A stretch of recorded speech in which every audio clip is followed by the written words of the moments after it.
భారత ప్రజల దగ్గర నిరుపయోగంగా ఉన్న బంగారాన్ని వినియోగంలోకి తెచ్చేందుకు కేంద్రం కీలక నిర్ణయం తీసుకుంది. ఇకపై నుంచి బంగారాన్ని బ్యాంకుల్లో దాచుకుంటే వడ్డీ చెల్లించే స్కీమ్‌ను ప్రవేశపెట్టేందుకు కసరత్తు చేస్తున్నట్లు సమాచారం. ప్రస్తుతం భారత స్త్రీల దగ్గర 30,000 టన్నుల బంగారం వినియోగంలో ఉంది. వీటిని ఇంట్లోనే లాకర్‌లలో భద్రపరచడం వల్ల అవి ఆర్థిక పరిధిలోనికి రావడం లేదు.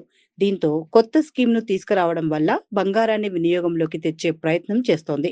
తద్వారా రూపీ వాల్యూ కూడా బలపడే అవకాశం ఉందని నిపుణులు చెబుతున్నారు. భారత ప్రజల దగ్గర నిరుపయోగంగా ఉన్న బంగారాన్ని వినియోగంలోకి తెచ్చేందుకు కేంద్రం కీలక నిర్ణయం తీసుకుంది.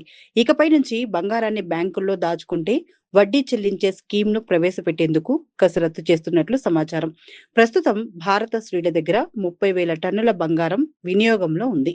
వీటిని ఇంట్లోనే లాకర్‌లలో భద్రపరచడం వల్ల అవి ఆర్థిక పరిధిలోనికి రావడం లేదు. దీంతో కొత్త స్కీమ్‌ను తీసుకురావడం వల్ల బంగారాన్ని వినియోగంలోకి తెచ్చే ప్రయత్నం చేస్తోంది. తద్వారా రూపీ వాల్యూ కూడా బలపడే అవకాశం ఉందని నిపుణులు చెబుతున్నారు.